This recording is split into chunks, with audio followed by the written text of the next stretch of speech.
Trump ने पहले अपनी शर्तों पर डील करने की बात की और जब बात नहीं बनी तो धमकी दी और जब धमकी भी नहीं चली तो 50% का टैरिफ लगा दिया।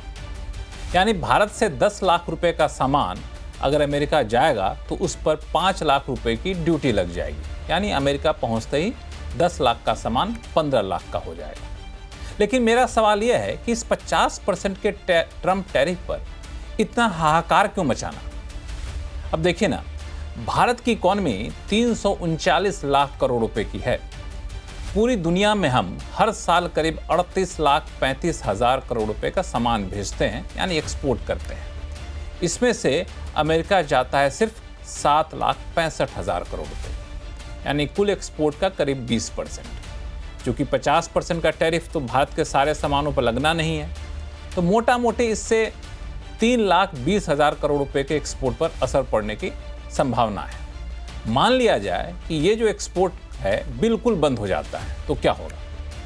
भारत के कुल एक्सपोर्ट का करीब 8.5% एक्सपोर्ट रुक जाएगा, जो कि भारत की कुल इकॉनमी का 1% से भी कम है। ये हालात तब है जब 50% वाले सामान का एक्सपोर्ट बिल्कुल रुक जाए और ये सामान दुनिया के किसी देश में जा ही ना।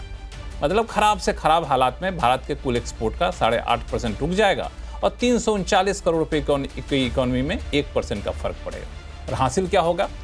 भारत के 12 लाख करोड़ रुपए का डेयरी सेक्टर सुरक्षित रहेगा, जिसमें 10 करोड़ लोगों को सीधे तौर पर रोजगार मिला हुआ है। और तो और एग्री सेक्टर की बात तो छोड़ ही दीजिए। तो इकॉनमी के इतने बड़े हिस्से को बचाने के लिए अगर यूएस के सामने झुकने को हम तैयार नहीं हुए तो क्या गुनाह किया? क्या हम ट्रंप टैरिफ से होने वाले नुकसान की भरपाई करने में सक्षम नहीं हैं? अगर हैं तो हमें क्या करना चाहिए? आज आवाज अड्डा में करेंगे इसी पर खास चर्चा। नमस्कार, मैं हूं लक्ष्मण राय और चर्चा में हमारे साथ विशेष मेहमान जुड़ रहे हैं। अमेरिका में भारत के पूर्व डिप्लोमेट रह चुके हैं अरुण कुमार सिंह साहब हमारे साथ हैं। GTRI के फाउंडर अजय श्रीवास्तव जी हैं। AEPC जो कि अप्रैल एक्सपोर्ट प्रमोशन काउंसिल है, उनके सेक्रेटरी जनरल मिथिलेश्वर ठाकुर साहब हैं। और न्यूयॉर्क से जुड़ रहे हैं अटॉर्नी आनंद आहूजा साहब। आप सही मेहमानों का बहुत बहुत स्वागत हमारे शो में। चर्चा की शुरुआत करूं इससे पहले आखिर सुनिए कि प्रधानमंत्री मोदी ने इस पूरे मुद्दे पर अमेरिका का नाम लिए हुए क्या कुछ कहा है, फिर हम वो चर्चा में जाएंगे। सब कोई अपना करने में लगा है, उसे हम भली भांति देख रहे हैं। और मैं गांधी की धरती पे से बोल रहा हूं, मेरे देश के लघु उद्यमी हो, किसान हो, पशुपालक हो, हर किसी के लिए मैं आपको बार बार वादा करता हूं, मोदी के लिए आपके हित सर्वोपरि है।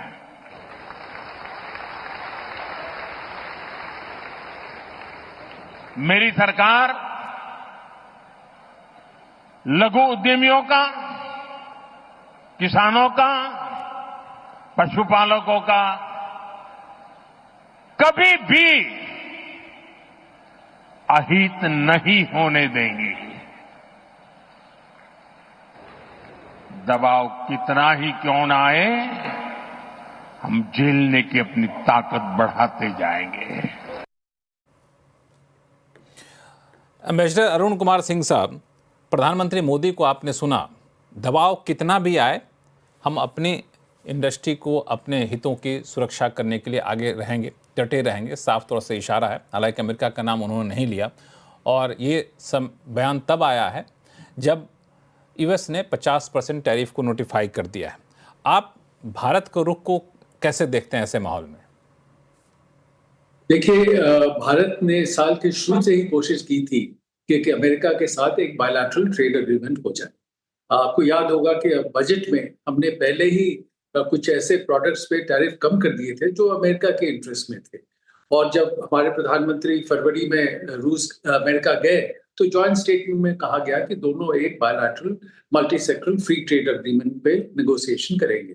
और काफी बातचीत हुई, 5 राउंड इन पर्सन हुए, करीब 40 राउंड वर्चुअली हुए और काफी उसमें प्रगति हुई। जहां तक सुनने में आया है कि जो हमने और देशों के साथ फ्री ट्रेड एग्रीमेंट किए हैं उससे ज्यादा बात को बढ़ाने की कोशिश की गई थी, जिसमें दोनों देशों को फायदा, कुछ एरिया में अमेरिका को फायदा था, कुछ एरिया में इंडिया को फायदा था। तो एक बैलेंस्ड दोनों पक्ष को फायदे वाला ट्रेड एग्रीमेंट तैयार किया गया। लेकिन डोनाल्ड ट्रंप की अपनी डोमेस्टिक राजनीति ऐसी रही है कि वो दिखाना चाहते हैं कि बाकी सब देशों ने उनके सामने घुटने टेक दिए हैं, अपने मार्केट को खोल दिया है, और वो उन्होंने कुछ भी नहीं दिया है, और ऊपर से वो टैरिफ लगा रहे हैं। जैसे इंडोनेशिया और वियतनाम के बारे में उन्होंने कहा कि पूरा मार्केट एक्सेस दे दिया, अमेरिकन प्रोडक्ट्स को जीरो टैरिफ कर दिया है, फिर भी हम उन पे 20% टैरिफ लगाएंगे। और जापान पे भी 15%, यूरोप पे 15%, और यूरोप ने कहा कि $600 बिलियन वो अमेरिका में इन्वेस्ट करेंगे, $750 बिलियन वहां से एनर्जी खरीदेंगे। जापान ने भी कहा कि $500 बिलियन हम वहां इन्वेस्ट करेंगे। तो एक अनबैलेंस ट्रेड अनाउंसमेंट वो सब देश के साथ कर रहे थे, लेकिन जो भारत की तरफ से तैयार हुआ था नेगोशिएशन के जरिए से, वो एक बैलेंस ट्रेड एग्रीमेंट था। तो उसको उन्होंने मंजूर नहीं किया और कहा कि अब हम भारत पे 25% लगाएंगे। तो पहली वो बात है।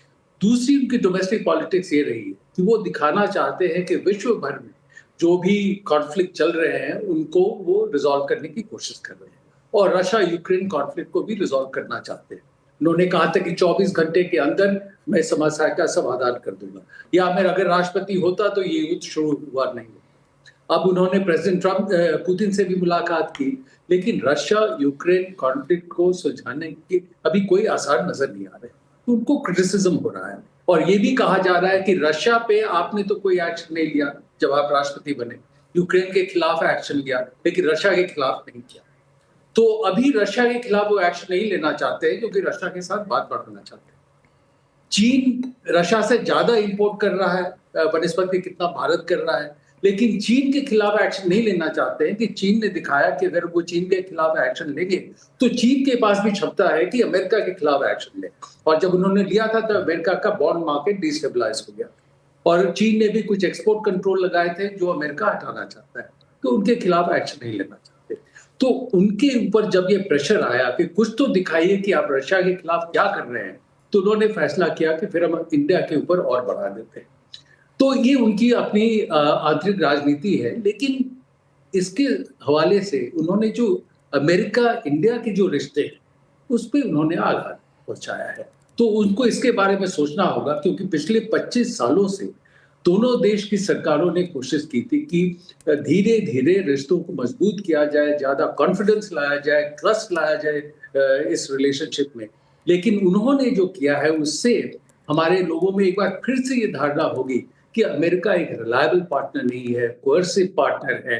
तो इससे जो अमेरिका और भारत के रिश्ते हैं इस पे असर होगा। तो इसके बारे में अमेरिका को भी सोचना।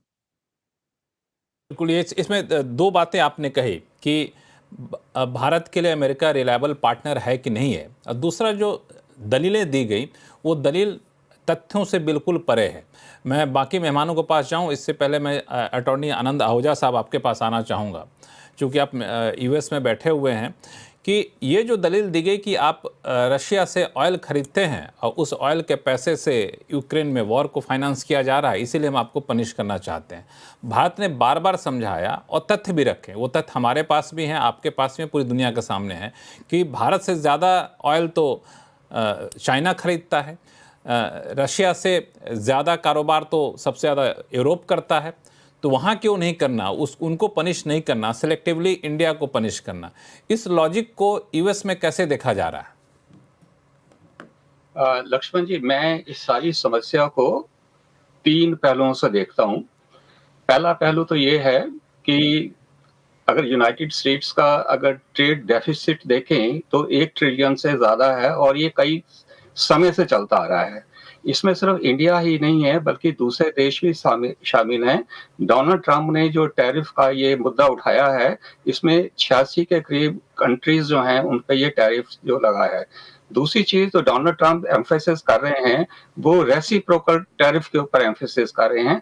रेसिप्रोकल का मतलब ये है कि अगर आप हम पे 10% लगाते हैं तो हम भी आप पे 10% लगाएंगे, अगर आप हम पे 50 लगाते हैं तो हम भी आप पे 50 लगाएंगे। तो मेरे हिसाब से तो इसमें कोई जाति वाली बात नहीं है कि जितना आप हम पे परसेंटेज लगा रहे हैं उतना हम भी आप पे लगाएंगे। दूसरा पहलू मैं इस सारी समस्या में देखता हूँ। आहूजा साहब एक मिनट भाई, इस फैक्ट को थोड़ा सा रोको, मैं आपके पास आऊँगा दोबारा। इस पहलू में मेरा है कि आप फैक्ट को थोड़ा सा दूसरे तरीके से प्रेजेंट कर रहे हैं। रेसिप्रोकल टैरिफ जो है वो 25% रहा है। 25% रेसिप्रोकल टैरिफ अमेरिका के और ट्रंप के घोषित टैरिफ का हिस्सा है। ये जो 25% एक्स्ट्रा है, जो 50% पहुँच गया है, वो दरअसल रशिया से ऑयल खरीदने के नाम पर लगाया जा रहा है। उसका मैं जवाब आपसे चाह रहा था कि रशिया से ऑयल तो भारत से ज़्यादा चाइना खरीदता है। हाँ बोलिए। मैं उसी पे आ रहा था, आपने मुझे वो मेरा तीसरा पहलू था, लेकिन मैं अब उसको दूसरे पे ले लेता हूँ। अगर आप देखिए तो चाइना के ऊपर जो यूएसए का टैरिफ है वो 54% है।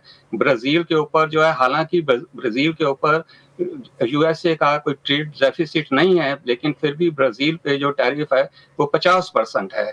तो इंडिया का जो एक रोल है ब्रिक्स के अंदर, और दूसरा राइटली और रॉन्गली ये परसेप्शन है अमेरिका के अंदर कि ये यूक्रेन वार कब की खत्म हो गई होती अगर इंडिया जो है रशिया की मदद ना कर रहा होता। और रशिया की मदद वो कैसे कर रहा है कि रशिया से तेल खरीदने की। आपने कहा चाइना पे 54% है, ब्राजील के ऊपर जो है वो 50% है। और इंडिया के साथ नाराजगी का जो अब जो मैं दूसरा लेना चाहता था उसको मैं तीसरा पहलू दे रहा हूँ कि इंडिया से खासकर नाराजगी का एक पहलू ये भी है कि ट्रंप की पहली जो टर्म थी उसमें मोदी साहब के और ट्रंप के रिश्ते कुछ इस कदर से बढ़ गए थे। मैं इसको अगर आप इजाजत देंगे तो मैं ये कहूंगा कि वो मोहब्बत इस कदर से बढ़ गई थी कि दुनिया के बाकी देशों को एक रश्क होने लग गया था। उर्दू का एक शेर है कि तुम्हारी दोस्ती को देखकर अब सब मुझसे रश्क करते हैं, जो बस चलता तो दुनिया छीन लेती जिंदगी मेरी। तो इसके पहलू के अंदर जो ये एक रश्क हुआ, एक दोस्ती का एक इतना बड़ा, इसमें बहुत सारे दूसरे जो देश थे जिसमें चाइना था, पाकिस्तान था, जो इंडिया के सो कॉल्ड एनिमी कंट्रीज हैं, उन्होंने एक मौका देखा कि अब हम इस आग को कैसे भड़का सकते हैं। और वो उनको मौका मिला ट्रंप के कान भरने के लिए कि आप जो है यूक्रेन वार को रोकना चाहते हो, लेकिन यूक्रेन वार में सबसे ज्यादा तो आग इंडिया डाल रहा है। और उसके ऊपर एक पहलू और भी आ गया कि इंडिया से हमको उम्मीद थी कि इंडिया यूएसए की मदद करेगा इस वार को खत्म करने में। और अगर आप देखेंगे तो ओरिजिनली ये मोदी साहब का ये आइडिया था कि this is not the era of war, this is the era of peace. तो ये लड़ाई का नहीं है, लेकिन मोदी साहब ने कुछ नहीं किया। हालांकि बोथ यूक्रेन और रशिया ये चाहते थे कि मोदी साहब इसमें इंटरवीन करें, एक मीडिएटर का रोल अदा करें, लेकिन मोदी साहब ने नहीं किया। ट्रंप ने उस मौके का फायदा उठाया और दूसरी टर्म में वो आए तो उन्होंने कहा कि चलो मैं अब मीडिएटर बनता हूं। इसके अंदर एक पहलू और भी आ गया कि आप ऑपरेशन सिंदूर की जो बात करते हैं, मैं इस बात का आई विटनेस हूं कि जब ये जिसने लड़ाई शुरू हुई 2 दिन मैंने खुद मार्को रूबियो की प्रेस कॉन्फ्रेंसेस और उसके टीवी के ऊपर इंटरव्यू देखे, जिसमें मार्को रूबियो ये कह रहे हैं कि मैं दोनों देशों के लीडरों से बात कर रहा हूं, पाकिस्तान के भी और इंडिया के भी, कि ये युद्ध रोका जाए, ये दोनों न्यूक्लियर कंट्रियां, ये सारी तबाही हो जाएगी उस एरिया के अंदर। हम नहीं चाहते कि न्यूक्लियर कंट्री जो हैं ये कंटिन्यू करें वार को। अब इसके ऊपर पाकिस्तान ने क्या किया, इस मौके का फायदा उठाया। पाकिस्तान ने कहा ट्रंप जी को, ट्रंप साहब अगर आप इंटरव्यू ना करते तो हमें तो दिल्ली पे कब्जा कर लेना था, हम तो ये कर देते, हम तो वो कर देते, आपकी वजह से हमने इंडिया को बख्श दिया। इंडिया कह रहा है कि हम तो जीत रहे थे लेकिन हमने खुद बना कर दिया। अब मुझे ये चीज बात की समझ नहीं है, आप मुझे गाइड करिए कि कोई एक गैम्बलर टेबल पे बैठा जीत रहा हो, वो कहता है जी मैं बहुत जीत गया हूं, मैं अब आगे नहीं खेलता। या कोई एक प्लेयर जो है गेम जीत रहा हो, एक बॉक्सर जो है बॉक्सिंग रिंग के अंदर जीत रहा हो, कहता है जी मैंने अब अपने अपोनेंट को बहुत मार दिया है, अब मैं आगे नहीं करूंगा, मैं बहुत जीत गया हूं, अब खेल को बंद करो। रेफरी तो बंद कराता है, हारने वाला जो प्लेयर होता है वो तो कहता है कि जी आप बस कर दो, मैं अब नहीं खेलना चाहता हूँ। लेकिन जीतने वाला प्लेयर कह रहा है कि हमने खुद बंद कर दिया। मुझे ये समझ नहीं आई, अगर मोदी साहब ये कह देते कि डोनाल्ड ट्रंप जी अगर आप इंटरव्यू ना करते तो हमने तो लाहौर पे कब्जा कर लेना था, हमने तो आपके कहने पे इनको बख्श दिया। उसमें क्या था कि डोनाल्ड ट्रंप की जो एक इच्छा है कि नोबेल पीस प्राइज उनको मिले, उसमें मोदी जी उसको थोड़ी मदद कर देते। अब यहाँ पे परसेप्शन ये हो ये गया बड़ा कि फनी सा पाकिस्तान तो आहूजा साहब, ये बहुत ही हास्यास्पद होगा कि ट्रम्प साहब को चूंकि पीस प्राइज चाहिए तो हम उनके ईगो को सेटिस्फाइड कर देते, लेकिन बड़ा अच्छा क्या हमारे वर्ष मैंने बहुत सारे उसमें एक फैक्टर है, वो मैंने बहुत सारे फैक्टर्स किए हैं, आपने सब इग्नोर कर दिए। ठीक है, नहीं आपका नहीं वो लाइन, मैं तीनों फैक्टर पे आ रहा हूँ, मैं तीनों फैक्टर मैं काउंटर नहीं करूंगा, हालांकि तीनों के जवाब हैं। मैं एक बार अजय श्रीवास्तव जी और मिथिलेश्वर जी आपके पास आऊँ, इससे पहले एक बार एम्बेसडर अरुण सिंह साहब, इन्होंने जो लॉजिक दिए, 3 फैक्टर बताए, आप में से तीनों फैक्टर कितना एक्सेप्टेबल लग रहा है एम्बेसडर अरुण साहब? वो जो कह रहे थे मैं बहुत साफ नहीं सुन पाया, लेकिन सिर्फ जहां तक मेरी समझ है, एक तो भारत का कंसिस्टेंट पोजीशन रहा है कि इंडिया और पाकिस्तान के जो इश्यूज हैं उसमें हम मीडिएशन एक्सेप्ट नहीं करते, और ये 1972 से रहा है पोजीशन, और भारत इस पोजीशन से हट नहीं सकता है। तो ये अमेरिका को समझना चाहिए। और दुर्भाग्य की बात ये है कि अपने पहले टर्म से डोनाल्ड ट्रंप कोशिश कर रहे हैं कि किसी तरह इंडिया और पाकिस्तान के बीच में किसी तरह की मीडिएशन करे। आपको याद होगा 2017 में उन्होंने कहा था, एक स्पीच दिया था जुलाई में, जबकि उन्होंने कहा कि पाकिस्तान यूएस को हुडविंक कर रहा है, पाकिस्तान को पूरा असिस्टेंस बंद करना चाहिए। 1 जनवरी 2018 को 3 बजे सुबह उन्होंने ट्वीट किया था, stop all assistance to Pakistan. उसके बाद जुलाई 2019 में उन्होंने इमरान खान को व्हाइट हाउस में बुलाया, जब वो तालिबान के साथ एक अग्रीमेंट करना चाहते थे और सोचते थे कि पाकिस्तान उनकी मदद करेगा, और वहां व्हाइट हाउस में उन्होंने कहा कि मैं इंडिया और पाकिस्तान के बीच में कश्मीर पर मीडिएशन करने को तैयार हूं, और ये भी कहा कि भारत के प्रधानमंत्री ने मुझसे आग्रह किया है कि मैं ये मीडिएशन करूं, और ये तो बिल्कुल हो ही नहीं सकता है। और भारत के विदेश मंत्री को उसके बाद पार्लियामेंट में एक स्टेटमेंट देना पड़ा कि जो भी प्रेसिडेंट ने कहा है उसमें कोई भी सच्चाई नहीं। तो ये बात है कि सच्चाई कुछ भी हो, उसको डोनाल्ड ट्रंप एक तरह से इंटरप्रेट करने की कोशिश करते हैं, और इससे भारत के प्रति नहीं और देशों के साथ भी उनका होता है। और अभी जो भी ट्रेड अग्रीमेंट्स उन्होंने अनाउंस किए हैं जापान के साथ, यूरोप के साथ, एक पॉलिटिकल अनाउंसमेंट हुआ है, पर कोई डॉक्यूमेंट तो है नहीं। तो एग्जैक्टली क्या अग्री हुआ है वो किसी को नहीं पता है। वो कुछ कहते हैं, जापान कुछ और कहता है। तो इस मामले में भी वही हुआ है।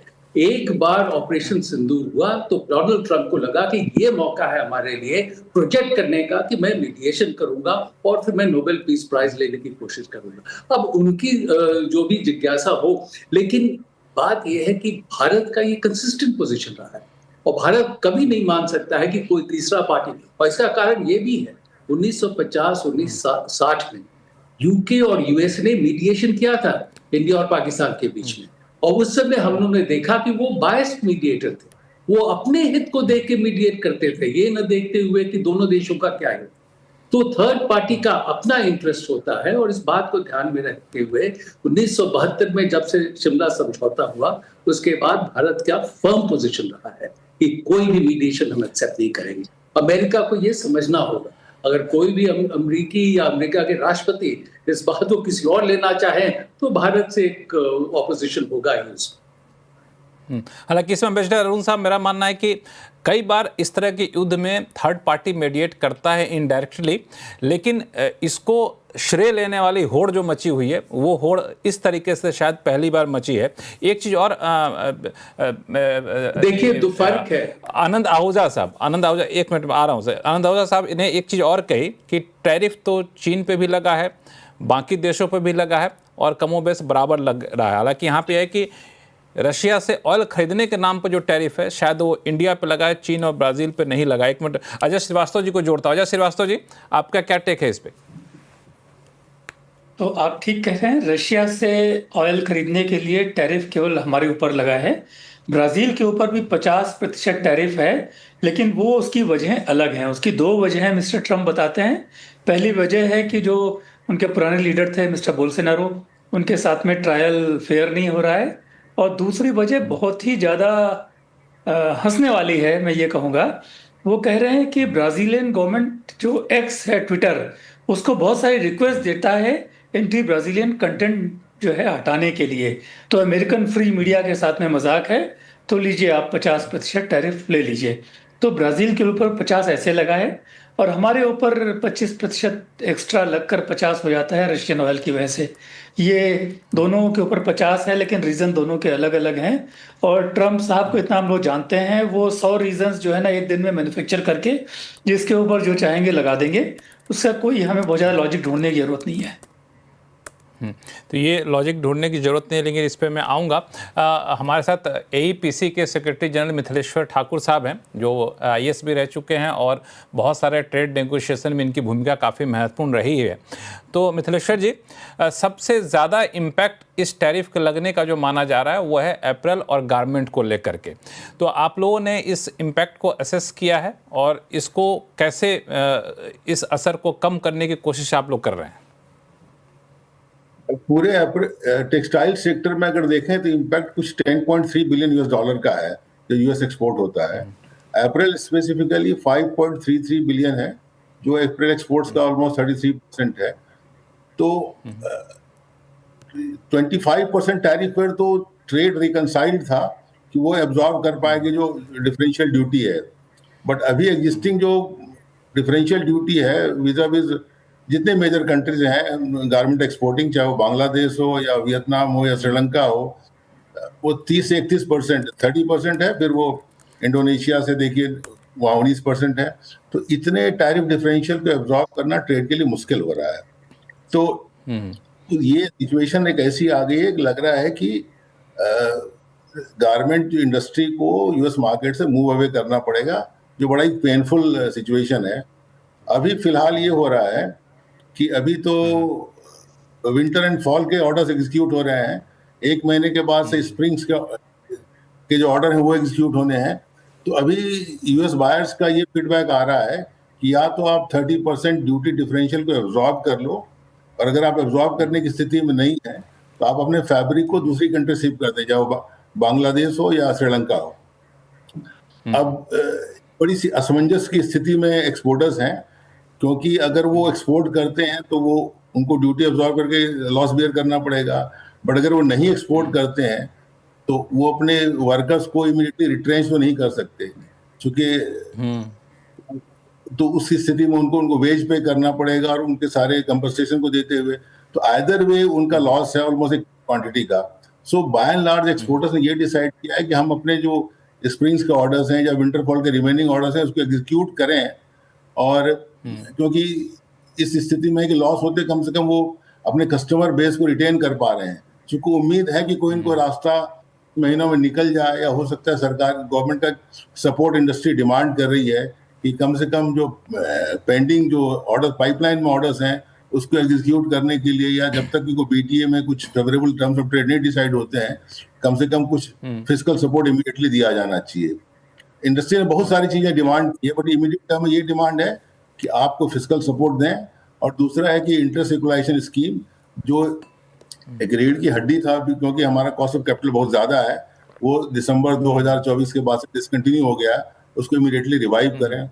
बहुत सारे सजेशन हम लोगों ने दिए कि हम लोग ब्रांडिंग एफर्ट्स करें, बिकॉज एक्चुअली गारमेंट ट्रेड में जो डेल्टा है, जो हमारा एक्सपोर्ट प्राइस है और जो अल्टीमेट प्राइस जो कंज्यूमर पे करता है उस मार्केट में, वो काफी ज्यादा है।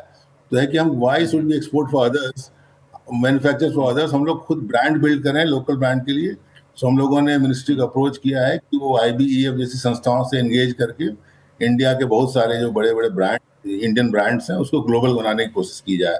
और भी बहुत सारे डिमांड्स हैं, बट फिलहाल इमीडिएट डिमांड्स ये से बिल्कुल। अजय श्रीवास्तव जी, एक तो अप्रैल के सेक्टर की डिमांड और असर क्या पड़ेगा वो इन्होंने बताया। एक मिनट, आहूजा साहब को जोड़ना चाहते हैं। आहूजा साहब, एक चीज मैं भूल के आपसे कहना कि आपने जो इंडिया का कहा कि सिंगल आउट किया गया है, आपको एक चीज ये भी देखनी होगी कि इंडिया के साथ USA के एक बहुत गहरी दोस्ती के रिलेशन थे और हैं। इंडिया मेंबर है कार्ड का भी और मेंबर है I2U2 का भी, लेकिन इंडिया जो है वो ब्रिक्स का भी मेंबर बन गया। तो डोनाल्ड ट्रंप जो है वो ब्रिक्स को एंटी अमेरिका समझते हैं, और इंडिया ही एक ऐसा मुल्क है ब्रिक्स के अंदर जो USA का दोस्त भी है, कार्ड का मेंबर भी है। अब कार्ड के अंदर वो चाइना के अगेंस्ट है इसलिए मेंबर है, और ब्रिक्स के अंदर वो चाइना का दोस्त है, इसलिए वो अमेरिका के अगेंस्ट है। एक टाइम था जब इंडिया की नॉन अलाइनमेंट पॉलिसी होती थी कि हम किसी गुट के साथ नहीं हैं। आज इंडिया की हालत ये हो गई है कि हम ईरान के साथ भी हैं, हम इजराइल के साथ भी हैं, हम यूक्रेन के साथ भी हैं, हम रशिया के साथ भी हैं, हम ब्रिक्स के अंदर भी हैं, हम ब्रिक्स के अंदर हम प्रो चाइना हैं और हम एंटी चाइना हैं क्योंकि हम क्वाड के मेंबर हैं। और आज जो तो ये जो एक इंडिया की एक वैसे तो अरुण सिंह जी बहुत समझदार और उलझे हुए वो डिप्लोमेट हैं, इस बात पे वो ज्यादा रोशनी डाल सकते हैं। लेकिन मेरे हिसाब से आज with due respect to everyone कि आज जो इंडिया की फॉरेन पॉलिसी है वो एक हौच-पौच हो गई है, कंफ्यूज पॉलिसी है। मैं एक इंडियन यूएसए में बैठा हुआ, मुझे आज ये समझ नहीं आ रहा है कि इंडिया की फॉरेन पॉलिसी क्या है। आप देखिए ना कि इंडिया आप ऐसा करते हैं आहूजा साहब इस मुद्दे पे मैं आऊँगा इसी शो में। मैं एम्बेसडर अरुण साहब से इस पर चाहूँगा कि अपना व्यू यहाँ पे रखें, लेकिन मेरा सिर्फ ये कहना ये था कि अगर आप ब्रिक्स में शामिल होने की वजह से भारत पर ड्यूटी लगाना चाहते हैं तो वो कह के लगाइए। आपने कहा था कि 500% लगाएंगे, 200% लगाएंगे, तो आप लगाइए। अगर डी-डॉलराइजेशन के नाम पे आप ड्यूटी लगाना चाहते हैं वो लगाइए, लेकिन आप जो ये बेतुका लॉजिक दे रहे हैं कि आप रशिया से ऑयल खरीद रहे हैं इसी कारण हम लगा रहे हैं जी, रशिया से तो बाकी लोग भी ऑयल खरीद रहे हैं। आप ये बेतुका लॉजिक दे रहे हैं कि आपके ट्रेड करने की वजह से रशिया को पैसा जा रहा है और वो यूक्रेन में पैसा झोंक रहा है, तो ये भी बेतुका लॉजिक है। सबसे ज़्यादा ट्रेड तो यूरोप कर रहा होता है और आप पर्दे के पीछे से, आप खुद पर्दे। हाँ बोलिए। लक्ष्मण जी, तो यूएस रशिया से जो भी कंट्री तेल ले रहा है वो क्वाड का मेंबर नहीं है, वो U2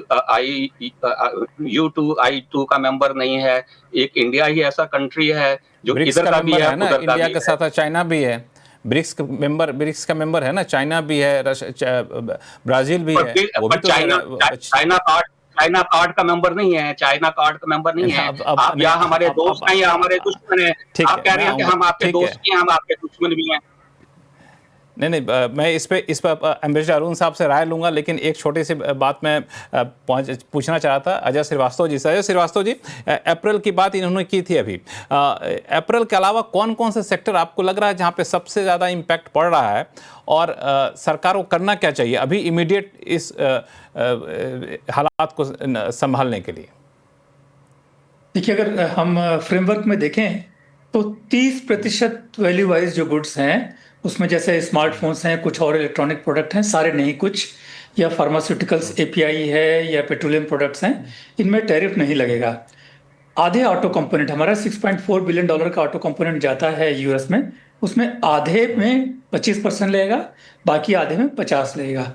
इसके अलावा जितना बचता है हमारा 66, 2/3, उनमें 50% लगेगा। अब देखिए 50% जो टैरिफ होगा उसको गवर्नमेंट कुछ भी करे उसको सब्सिडाइज नहीं कर सकती है। और एक और बात है, मान लीजिए कि ये तो 50% किया नहीं जा सकता है, और अगर गवर्नमेंट करती है तो यूएस तुरंत काउंटरवेलिंग ड्यूटी लगा देगा उसके ऊपर। अब आते हैं कि कौन से सेक्टर्स हैं जिनमें ज़्यादा परेशानी होगी। तो हम शुरू करते हैं श्रिम्प से। हमारा करीब $2 बिलियन का एक्सपोर्ट है यूएस को, और हमारा करीब 40% श्रिम्प यूएस मार्केट में जाता है। अभी केवल उसमें 7 से 10% टैरिफ होता है एंटी डंपिंग ड्यूटी का, अब उसमें 50 जुड़ जाएगा 57। तो इतना अधिक हमारा अगर श्रिम्प महंगा हो जाएगा तो बाकी देश हैं, चिली है, कनाडा है, इक्वाडोर है, वहाँ से श्रिम्प आएगी, हमारा श्रिम्प एक्सपोर्ट ऑलमोस्ट बंद होने की कगार पर आ जाएगा। सिमिलरली हम अपना डायमंड और गोल्ड ज्वेलरी एक्सपोर्ट लेते हैं। अब गोल्ड ज्वेलरी हम जो एक्सपोर्ट करते हैं उसमें अधिकतर मैकेनिकल ज्वेलरी होती है। मैकेनिकल ज्वेलरी में 3-4% वैल्यू एडिशन होता है। अब उसके ऊपर अगर 50% हम कॉस्ट लगाएंगे तो आप सोचिए, मान लीजिए ये गोल्ड की जो भी वैल्यू है, मान लीजिए कि 100 रुपए का 1 ग्राम है, अगर वो 150 रुपए की ज्वेलरी है तो कोई लेगा नहीं उसको, तो गोल्ड ज्वेलरी एक्सपोर्ट भी ऑलमोस्ट बंद होने का कगार पे हो जाएगा। ऐसे डायमंड की बात है, 50% मार्जिन के साथ में बिकेगा नहीं, तो बहुत सारी जो इंडियन डायमंड फर्म्स हैं वो शायद बेल्जियम शिफ्ट होंगी, वहाँ से पॉलिश करके लार्ज साइज के डायमंड यूएस भेजेंगी। इसके अलावा जो है टेक्सटाइल्स भी हमारा 5 बिलियन से अधिक यूएस जा रहा है, वहाँ भी 50% टैरिफ लगेगा। उसमें भी पहले से ही टैरिफ 6 से 7% था, 50 और 6 56% हो गया वहाँ पर। तो हमें चाइना से बहुत ज़्यादा कंपटीशन पड़ेगा और हम ऑलमोस्ट मार्केट के बाहर हो जाएंगे। लो एंड इंजीनियरिंग गुड्स मशीनरी में भी ऐसे ही है। अभी 2 से 3% MFN टैरिफ था, उसमें 50% जोड़ देंगे तो हम चाइना, वियतनाम, इंडोनेशिया हर एक के कंपटीशन की वजह से यूएस मार्केट से बाहर हो जाएंगे। तो 2/3 जो हमारा एक्सपोर्ट है, जहां 50% टैरिफ लग रहा है, उसमें मेरे हिसाब से 70 से 90% गिरावट एक साल में आनी चाहिए। अब इससे बचने के लिए दो तरीका एक दिखा रहा है, लॉन्ग टर्म में मार्केट को डाइवर्सिफाई करिए और दूसरा सरकार इमीडिएट स्टेप ले। तो ये जो इमीडिएट स्टेप वाली बात है, आपके हिसाब से 2-3 बड़े स्टेप क्या होने चाहिए सरकार की तरफ से? एक जैसा मिथिलेश्वर जी ने बताया, मुझे समझ में आता है इंटरेस्ट इक्वलाइजेशन स्कीम। ये स्कीम छोटे उद्यमी यूज करते थे, पिछले साल तक थी। इसका एनुअल बजट 2,500 करोड़ हुआ करता था। सरकार ने पता नहीं क्या सोचकर इसको एबॉलिश कर दिया। तो हम चाहते हैं ये स्कीम बहुत बड़े फॉर्म में 2,500 से बढ़ा के 15,000 करोड़ का एनुअल बजट किया जाए, और न केवल स्मॉल फर्म्स, सारे फर्म्स को इसका फायदा दिया जाए। इससे क्या होगा, जो ये बैंक से लोन लेंगे एक्सपोर्ट ऑर्डर पूरा करने के लिए, वो ऑलमोस्ट जीरो इंटरेस्ट पर इनको मिलेगा, जिससे वो उनकी कॉम्पिटिटिवनेस बढ़ेगी। तो सबसे पहले तो ये सरकार कर सकती है। और मुझे जो बातें की जा रही हैं कि जल्दी से आप यूरोप के साथ में FTA कर लीजिए, UK का साइन हो गया है, उसको इम्प्लीमेंट कर लीजिए। देखिए, हमारा रिकॉर्ड ये है, इन सब जगह बहुत धीरे धीरे एक्सपोर्ट बढ़ते हैं। ये सब देशों में टैरिफ वैसे ही बहुत कम है, तो एक्सपोर्ट बहुत ज़्यादा नहीं बढ़ेंगे, तो इनसे फ़र्क नहीं पड़ेगा। फ़र्क पड़ेगा हमको डोमेस्टिक रिफॉर्म से। जैसे हमने इंटरेस्ट इक्वलाइजेशन स्कीम की बात की, वैसे ये टाइम है हमारा इंटरनल रिन्यूअल के लिए। हमारा जो एक्सपोर्ट बास्केट है वो लिमिट पहुंच गया है अपनी एक्सपोर्ट की। 440 बिलियन का हमारा एक्सपोर्ट है ग्लोबल, वो 440 का 500 हो जाएगा, 550, 600 हो जाएगा, उसके ऊपर नहीं बढ़ेगा। उसके ऊपर बढ़ना है तो ये बहुत टाइम है हमें कि हम डीप रिफॉर्म्स लें। डीप रिफॉर्म्स का मतलब हमारे यहाँ आज डीप मैन्युफैक्चरिंग पॉसिबल नहीं है। हम सब कुछ बाहर से इंपोर्ट करते हैं, इलेक्ट्रॉनिक्स में या मशीनरी में, थोड़ा सा वैल्यू एडिशन देते हैं और एक्सपोर्ट कर देते हैं या डोमेस्टिक यूज़ करते हैं। तो जो डीप रिफॉर्म्स होंगे वो उसमें पावर रिफॉर्म्स होंगे, लैंड रिफॉर्म्स होंगे, कैपिटल रिफॉर्म्स होंगे, ये सब रिफॉर्म्स हैं, टैक्स रिफॉर्म्स होंगे, GST रिफॉर्म्स होंगे, तभी हमारी cost of making things come होगी, नए प्रोडक्ट बनेंगे, डीपर मैन्युफैक्चरिंग होगी। और वो हमारा अकेला रास्ता है। चाइना ने वही अपनाया, जापान ने वही अपनाया, और कोई रास्ता नहीं आगे बढ़ने का। तो हमको ये लेना चाहिए जो US ने हमें मार दी है, ये हमें इंटरनल सोचने मजबूर होना चाहिए। और मैंने देखा है कि सरकार भी बात कर रही है, आदरणीय प्राइम मिनिस्टर साहब कह रहे हैं कि हम डीप रिफॉर्म्स लाएंगे। तो ये बहुत अच्छा टाइम है कि हम कुछ डीप रिफॉर्म्स लें, जिससे हमारी cost of making things come हो, जिससे हमारा ओवरऑल अपॉर्चुनिटी के तौर पर, हाँ, एक अपॉर्चुनिटी के तौर पे इसको हम लोग लें। और मिथिलेश्वर जी, एक ऑप्शन और मुझे दिख रहा था कि जो भी एक्सपोर्ट यूनिट है, ये कितना फिजिबल है कि अगर इंटरनेशनल मार्केट में नहीं भेज पा रहे हैं तो रॉ मटेरियल उनके पास पड़ा हुआ है, तो डोमेस्टिक मार्केट में उसको सेल करें। इंडिया का डोमेस्टिक मार्केट तो काफी वाइब्रेंट है। इनफैक्ट पूरा जो मार्केट साइज है अभी करेंटली टेक्सटाइल का, वो आप देखेंगे कि $175 बिलियन है। इसको हम लोग प्लान करें तो $350 बिलियन हो जाए 2030 तक। तो डोमेस्टिक मार्केट में है कि कंप्लायंसेस की जरूरत नहीं पड़ती। नहीं, मैं कुछ और बताना चाह रहा हूँ कि हमारा एक्सपोर्ट में एक और बड़ा प्रॉब्लम है, जो लॉन्ग स्टैंडिंग प्रॉब्लम है, वो है कि हमारा एक्सपोर्ट बास्केट जो है वो ग्लोबल डिमांड से अलाइंड नहीं है। जो टॉप ग्लोबल डिमांड प्रोडक्ट्स हैं वो हम लोग नहीं बनाते हैं। मतलब हम लोग कहते हैं we export what we produce rather than producing what is exportable. तो इसमें हमने देखा है गारमेंट सेक्टर में आइडेंटिफाई करें तो जैसे कि बहुत ज़्यादा डिमांड है आउटर वेयर्स का, लोअर्स का जिसको बॉटम्स कहते हैं, या एथलेजर्स का है, उसमें हम लोग वीक हैं। और हमने देखा है कि उसकी जो वर्कर्स की जो एबिलिटी है वो उनको मैन्युफैक्चर करने की बड़ी लिमिटेड है, वो ट्रेनिंग। तो हम लोगों ने ये सजेस्ट किया था कि प्रोडक्ट स्पेसिफिक ट्रेनिंग इंट्रोड्यूस किया जाए। बिकॉज एक टर्मिनोलॉजी है सैम करके, स्टैंडर्ड अलॉट मिनट, जिसमें ज़्यादा सैम है, ज़्यादा कॉम्प्लिकेटेड प्रोडक्ट्स हैं, वो इंडिया में मैन्युफैक्चरिंग कम होते हैं। दूसरा हमारा प्रॉब्लम जो पेरिनियल है, जो सब लोग जानते हैं कि हम लोग समर सेंट्रिक हैं, कॉटन सेंट्रिक हैं, इसलिए हमारा 65% शेयर हुआ है, 35। और पूरी दुनिया जो है वो MMF गारमेंट की तरफ मूव हो रही है। उसके लिए PLI स्कीम इंट्रोड्यूस किया गया था, लेकिन PLI में बहुत सारी खामियां हैं जो हम लोगों ने सरकार को पॉइंट आउट किया है। बिकॉज जो PLI एक्चुअली एपरल इंडस्ट्री के लिए डिजाइंड नहीं थी। हमने कहा है कि उसमें जो इन्वेस्टमेंट थ्रेशोल्ड को कम किया जाए, उसके वैल्यूएशन रिक्वायरमेंट्स को रिवाइज किया जाए, और इसको इंडस्ट्री नॉर्म से अलाइन किया जाए, वो भी हम लोगों ने कहा हुआ है। मार्केट डाइवर्सिफिकेशन के लिए हमारे पास लिमिटेड ऑप्शंस हैं। अफ्रीका में कुछ है नहीं, रसा का एक इम्पोर्टेंट मार्केट है जहाँ 7 बिलियन का है, वहाँ हम लोग कर सकते हैं। रिपीटेड एक्टिवेटेड है और रसा में यूरोपियन ब्रांड्स डिसअपियर हो गए हैं, तो रसिया एक बड़ा इम्पोर्टेंट मार्केट है जिसको हम लोग एक्सप्लोर कर सकते हैं और कोशिश कर रहे हैं। मैक्सिको है जहाँ अनदर कुछ $7 बिलियन का वहाँ ग्लोबल इंपोर्ट होता है, उस मार्केट को हम लोग एक्सप्लोर कर सकते हैं।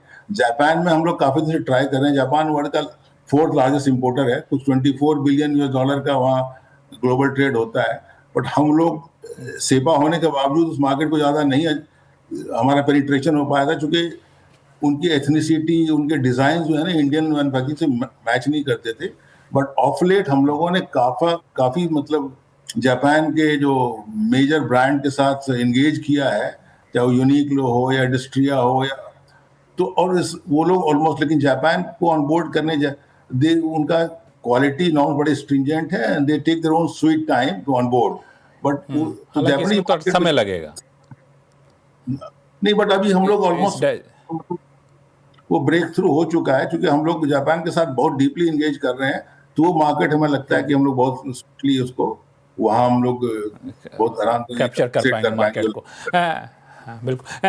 एम्बेसडर अरुण कुमार सिंह साहब की ये इस हालात में आपको क्या लगता है कि कुछ डिप्लोमेटिक चैनल भी खोल के रखे होंगे, जाहिर तौर पे सरकार अभी बता नहीं रही है, या फिर हम लोग इसको न्यू नॉर्मल मान के चलें कि यूएस के साथ अभी रिलेशन हमारे जब तक ट्रम्प साहब हैं तब तक कुछ ऐसे ही रहने वाले हैं, तो हमें रिस्क को डाइवर्सिफाई करके रखना पड़ेगा, हेज करके रखना पड़ेगा? नहीं, बातचीत तो जरूर चल रही होगी, लेकिन और ट्रम्प साहब अपने पॉलिसीज को बदल भी देते हैं। आज एक पॉलिसी होती है, कल दूसरी होती है, तो बदल भी सकते हैं।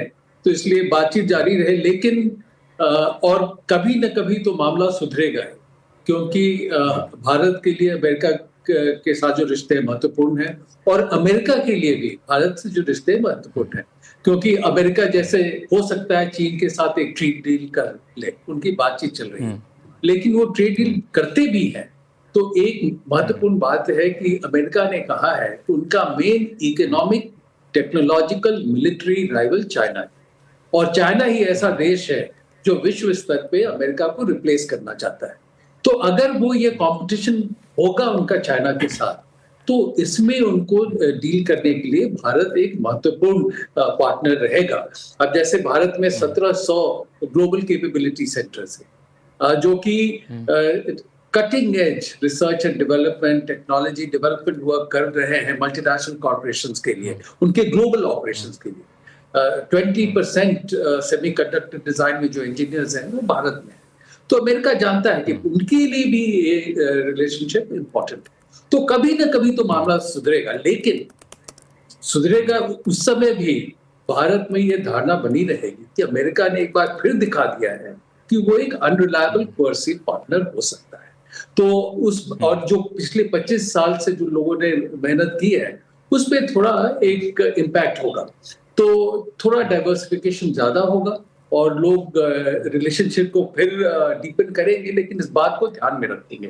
तो हमको ये सोचना होगा, और जब तक ये मामला सुधरता नहीं है, और मैं ये नहीं कहूंगा कि ट्रम्प के जब तक राष्ट्रपति ये नहीं सुधरेगा, तो सुधर सकता है और सुधरने की गुंजाइश भी है, लेकिन सुधरने के बावजूद इस धारणा को लोग लगा के रखेंगे। और चर्चा ये कर रहे थे कि अमेरिका ने जो 50% का टैरिफ लगाया भारत के सामानों पर, उससे जो नुकसान होने की संभावना है, आशंका है, उसकी भरपाई हम कैसे कर सकते हैं, उस पर काफ़ी चर्चा हुई हमारे मेहमानों के साथ। और उसी दौरान न्यूयॉर्क में अटॉर्नी आनंद आहूजा साहब ने एक मुद्दा उठाया कि भारत की जो विदेश नीति है वो उनकी समझ में नहीं आ रही है, क्योंकि भारत ने पहले कहा था कि हम किसी गुट में नहीं रहेंगे, अब अलग अलग गुट में शामिल हो गया है जो ट्रम्प को, अमेरिका को पसंद नहीं है। इन्होंने 2 गुट का खास तौर से नाम लिया है, एक ब्रिक्स का, दूसरा क्वाड का।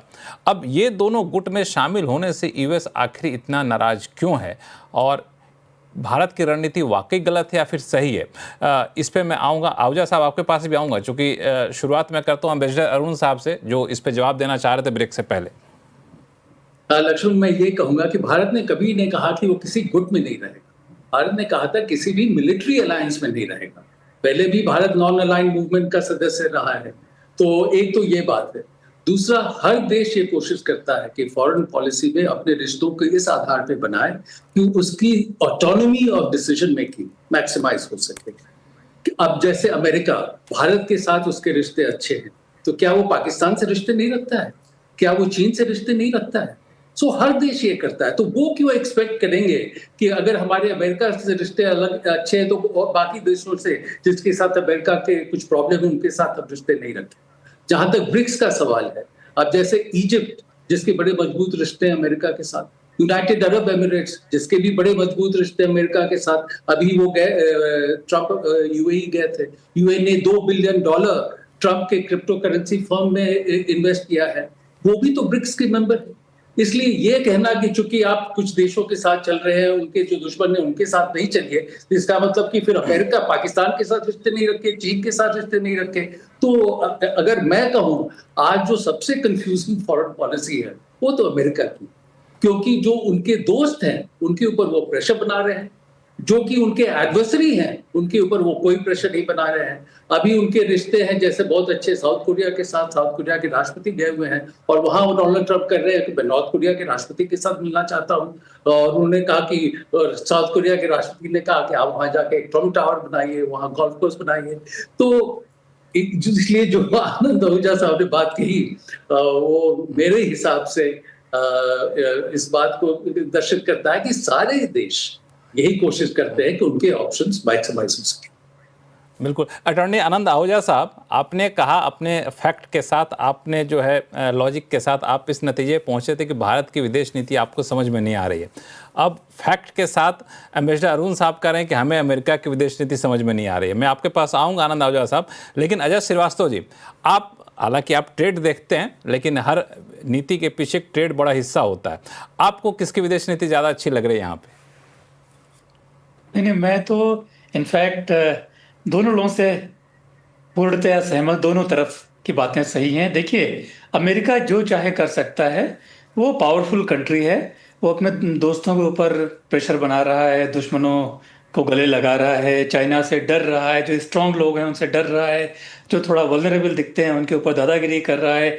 तो अमेरिका को सब कुछ जायज है। मुझे तो ये ताजुब हुआ ये देखकर कि अमेरिका ने इतने सारे काम किए जो वर्ल्ड ट्रेडिंग सिस्टम के रूल्स के अगेंस्ट हैं, जनरल डिसेंसी के अगेंस्ट है। एक भी कंट्री बोला नहीं। मुझे लगता था यूरोप बोलेगा, जापान बोलेगा, कोई बोलेगा। तो मेरे लिए जो बेसिक लर्निंग ये हुई पिछले 4-5 महीनों में, वो ये हुई कि अमेरिका जो चाहे वो कर सकता है। वो रियल दादा बुली है इस दुनिया का। यूरोप कुछ भी नहीं है उनके आप ट्रेड डील्स देख लीजिए, total abject surrender. Same with Japan, total abject surrender. Same with south Korea. बाकी कंट्रीज की बात ही क्या करें। हमें लगता था ये कंट्री कुछ बोलेंगे, लेकिन मुझे यही समझ में आया है कि ये इंडस्ट्रियल जो पावर्स हैं, इंडस्ट्रीज हैं, उनका लोगों के जिस देशों में पॉलिटिकल सिस्टम के ऊपर वो लोग बहुत हावी हैं, वो लोग ट्रंप के ऊपर सरेंडर कर गए हैं। चाइना में हावी नहीं है। चाइना बड़ा इंडस्ट्रियल कंट्री है, बट इंडस्ट्री गवर्नमेंट पर हावी नहीं है। इंडिया भी इंडस्ट्रियल कंट्री पर इंडस्ट्री गवर्नमेंट पर हावी नहीं है। इसीलिए शायद BRICS country, India, China, Trump के आगे झुके नहीं। जिन कंट्रीज में, चाहे यूरोप हो या जापान हो या साउथ कोरिया, जहाँ पर इंडस्ट्री गवर्नमेंट को ऑलमोस्ट चलाती है, वहाँ सरेंडर हो गया सारा का सारा। तो ये मैं अरुण साहब के साइड में बोल रहा हूँ। अब जो अटॉर्नी साहब जो हैं, इनकी साइड भी, भाई मुझे भी ऐसा लगता है कि देखिए, ब्रिक्स है तो ऐसा तो है नहीं कि ब्रिक्स में अगर हमने ज्वाइन किया तो और कुछ ज्वाइन नहीं कर सकते हैं, ऐसा कुछ भी नहीं है। लेकिन एट द सेम टाइम हमको ये देखना पड़ेगा कि ब्रिक्स कर क्या रहा है। ब्रिक्स का सारा एजेंडा तो चाइना चला रहा है। वो BRI प्रमोट कर रहा है, हम कह रहे हैं BRI में पार्टिसिपेट नहीं करेंगे। ब्रिक्स कह रहा है कि हम लोकल करेंसी में ट्रेडिंग करेंगे, US डॉलर धीरे धीरे रिप्लेस करेंगे। हम कह रहे हैं नहीं, हम ब्रिक्स के इस एजेंडा से सहमत नहीं है। तो ब्रिक्स के आपने देखा कि किसी ऑफिसर ने कहा कि India is a Trojan horse of US in BRICS. तो ये सब बातें जो है ना, थोड़ा तो सच है ना। हमको ये सोचना पड़ेगा कि हम कहाँ कितने हद तक जा सकते हैं या अपनी पोजीशन कितना क्लियर कर सकते हैं। तो मेरे पास इसका क्लियर आंसर नहीं है, but as a impartial observer मैं देखूं तो मुझे थोड़ी फांस दिखती है। तो मैं यहाँ पर अटॉर्नी साहब के साथ में हूँ। ठीक है, तो दोनों के साथ आप, मैं तो एक बार मैं मिथिलेश्वर ठाकुर जी को यहाँ पर जोड़ लेता हूँ, फिर अटॉर्नी साहब के पास आऊँगा। मिथिलेश्वर साहब, आप किन के साथ हैं? एक इन्होंने बड़ा इंपॉर्टेंट पॉइंट कहा अजय श्रीवास्तव जी ने, ब्रिक्स को लेकर के थोड़ा सा इंडिया को कैसे आगे बढ़ना है सोचना होगा। ब्रिक्स में एक्चुअली इंडिया की स्थिति थोड़ी कंफ्यूज है, बट मुझे लगता है कि फॉरेन पॉलिसी तो रियल पॉलिटिक्स पर ड्रिवन होती है। बट कमिंग बैक टू जो अजय ने बताया था कि एफटीए की जरूरत क्यों है, मैं बता रहा हूँ कि ईयू बड़ा इंपॉर्टेंट मार्केट है इंडिया के लिए, और वहाँ हमारा डिस्टिंक्ट डिसएडवांटेज है, टैरिफ डिसएडवांटेज है visa with Bangladesh and Vietnam. Vietnam का वहाँ एफटीए है और बांग्लादेश एलडीसी कंट्री के तरह जीरो ड्यूटी एक्सेस करता है, और वहाँ ड्यूटी हमारी बहुत कम नहीं है, 9.6%, I mean reasonable amount of duty. तो वहाँ अगर हमारा, तो हम लोग सरकार से ये कह रहे हैं कि जल्दी से एक्सपेडाइट करें इंडिया ईयू एग्रीमेंट को, बल्कि बाकी भी जितने ट्रेड नेगोशिएशंस हैं, नहीं तो कोई अर्ली हार्वेस्ट स्कीम लेके आए, क्योंकि आजकल तो एफटीए में बहुत सारे सब्जेक्ट्स को डील होते हैं। एटलीस्ट गुड्स टैरिफ के जो इशू को इमीडिएटली एड्रेस करने के लिए एक अर्ली हार्वेस्ट स्कीम लेके आए। वो जीसीसी कंट्री के साथ भी हम लोग कर सकते हैं, पेरू के साथ कर सकते हैं, वो हमारे नए मार्केट ओपनिंग होंगे। जहां तक इंटरनल रिफॉर्म्स की बात की, बिल्कुल सही है। अब हमारे एक्सपोर्ट प्रमोशन मिशन में आप देखें कि 2,500 करोड़ की भी किटी नहीं है, तो उससे आप क्या कर लेंगे? तो उस कॉर्पस को तो आई थिंक अप्रोच करना पड़ेगा, मिनिस्ट्री को बहुत बड़ा करने की जरूरत है। सबसे बड़ी बात है कि most of the labour intensive industry MSME driven है, और एमएसएमई के लिए जो सबसे बड़ा प्रॉब्लमेटिक एरिया है वो अनअवेलेबिलिटी ऑफ ईजर क्रेडिट एक्सेस। एक जो है म्यूचुअल क्रेडिट गारंटी स्कीम है सरकार की, बट उस स्कीम से अगर आप ऑपरेट करते हैं तो लोन मिलता है कुछ 11-12% के इंटरेस्ट पे, लेकिन अगर आप कोई गुड कोलैटरल देके लेते हैं तो 9% मिल जाता है। तो बड़ी ट्रांसपेरेंसी का एब्सेंस है, और इससे क्या होता है कि जो पर्पस पूरे स्कीम का डिफीट हो जाता है। इसलिए हम लोगों ने ये भी कहा, हालांकि मुझे लगता है कि इस सारे पहलुओं पे सरकार गौर कर रही है, क्योंकि जिस तरीके से बैठकों का दौर चल रहा होता है, और सरकार को भी पता है कि सिचुएशन हमें इस वक्त जो है बहुत सारे स्टेप्स लेने की है। ये आपने सही कहा। आनंद आहूजा साहब, आपने इससे पहले सुना अजय श्रीवास्तव जी को और एम्बेसडर अरुण साहब को। मैं अरुण साहब जी से गुस्ताखी के लिए माफी चाहूंगा, लेकिन रिश्ते बनाने में कोई हर्ज नहीं है। आप बीजेपी के मेंबर हैं, आप कांग्रेस के किसी लीडर के साथ रिश्ता बनाइए, उसमें कोई हर्ज नहीं है। लेकिन अगर आप कहें कि मैं बीजेपी का भी मेंबर हूं और कांग्रेस का भी मेंबर हूं, तो एक गुट का मेंबर होने का मैं बात कर रहा हूं कि उस पर एतराज है। आपको ये देखना है कि एक गुट के आप मेंबर हैं, उसके जो इंटरेस्ट हैं वो दूसरे गुट के साथ कंफ्लिक्ट तो नहीं करते हैं। यहाँ पे कार्ड के जो हैं और ब्रिक्स के हैं, वो इंटरेस्ट कंफ्लिक्ट कर रहे हैं। दूसरी चीज ये है कि आपने बात कही कि अमेरिका के ऊपर रिलाई नहीं किया जा सकता है। आपने चाइना से मार खाई ऑपरेशन सिंदूर के अंदर, चाइना ने ओपनली सपोर्ट किया पाकिस्तान को। आज आप चाइना के साथ दोस्ती कर रहे हैं, तो अमेरिका के जहन में भी ये बात आ रही है कि क्या इंडिया को के ऊपर रिलाई किया जा सकता है चाइना और ताइवान की पॉलिसी के कनेक्शन में। आज अमेरिका भी ये सोच रहा है कि इंडिया कहाँ खड़ा है, चाइना के साथ खड़ा है या चाइना के अगेंस्ट खड़ा है। अजय जी ने बात की कि अमेरिका कुछ भी कर सकता है, बुलिंग की बात की, सब कुछ बात की। आज अगर अमेरिका के ऊपर दुनिया भर का टैरिफ लगता रहा, नेटो ने उसको एक्सप्लॉइट किया, $1 ट्रिलियन से ज्यादा उसका ट्रेड डेफिसिट है, और उसमें के बाद ट्रंप साहब एक प्रेसिडेंट आए, उन्होंने कहा कि हमको काफी सालों से एक्सप्लॉइट किया जा रहा है, हम भी एक रेसिप्रोकल टैरिफ लगाते हैं। तो आज अमेरिका को सभी क्रिटिसाइज कर रहे हैं कि अमेरिका जो है बुली है। वो बात वही आ गई कि वो कहते हैं कि हम कत्ल भी हम आ भी भरते हैं तो हो जाते हैं बदनाम, वो कत्ल भी करते हैं तो चर्चा नहीं होता। दुनिया एक्सप्लॉइट कर रही है अमेरिका को, सब ठीक है। आज अमेरिका ने कहा कि हम होश के नाखून लें, ये क्या हो रहा है, हमको तो दुनिया लूट लूट के खा रही है। तो आज हम सारे कह रहे हैं कि अमेरिका पे रिलाई नहीं किया जा सकता, अमेरिका बुली है। एम्बेसडर अरुण साहब, अब आप ही जवाब दीजिए। नहीं, हम आनंद आहूजा के साथ डिबेट करने नहीं आए हैं तो इस इश्यूज पे नहीं। अभी जो अमेरिका की स्थिति है उसके लिए अमेरिका खुद जिम्मेदार है। चाइना को बिल्डअप किसने किया? अमेरिका ने किया। चाइना को WTO में कौन लेकर आया? अमेरिका लेके आए। अमेरिका के कंपनीज ने जाकर चाइना में इन्वेस्ट किया, वो अपना प्रॉफिट बढ़ा रहे थे। और जब अमेरिका का अभी सिचुएशन है कि ट्रेड डेफिसिट बहुत ज्यादा है, लेकिन जो टॉप 1% है अमेरिका का, वो 40% इनकम जनरेट कर रहा है अमेरिका का, 40% ऑफ वेल्थ उनके हिस्से में है। तो जो टॉप अमेरिकन कंपनीज है, अब एप्पल को देखिए, एक किताब अभी आई है पैट्रिक मक्की की, the capture of Apple by China. तो एप्पल ने चाइना में जाके मिलियंस ऑफ लोगों को ट्रेन किया मैन्युफैक्चरिंग में, वहां एक मैन्युफैक्चरिंग का इकोसिस्टम बनाया।